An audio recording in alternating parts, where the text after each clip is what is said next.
In Guinea's capital Conakry on Sunday, some poured onto the streets to celebrate. Residents like Diallo Sekou Oumar cheering an apparent military overthrow of President Alpha Conde. The joy is at its maximum, my brother. Look around. It's like that all over the territory. The Guinean people are free. The putsch caps off a dramatic fall from grace for Conde, whose election in 2010 was greeted with optimism by human rights activists and international organisations. The veteran opposition leader and human rights professor was, at the time, Guinea's most prominent champion of multi-party democracy.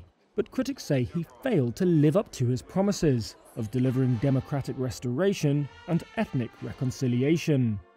Alioune Tine, an independent human rights expert for the United Nations, says Conde was one of those politicians who worked for over 40 years for democracy in Guinea.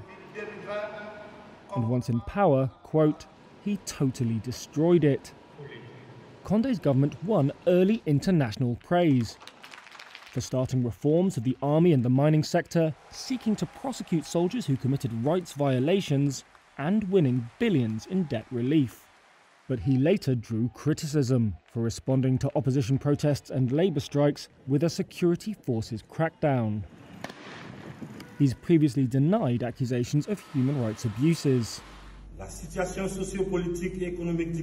It's not yet entirely clear what precipitated his ouster. A Special Forces commander said in a televised address that poverty and endemic corruption had driven his troops to act. But the apparent coup also comes less than a year after a disputed election in which Conde won a third term. He'd changed the constitution to allow himself to stand. Echoing other African leaders who've changed their constitutions, Conde said he needed more time to realise his vision of a modern Guinea. But the move triggered unrest in which dozens were killed and protest leaders were arrested.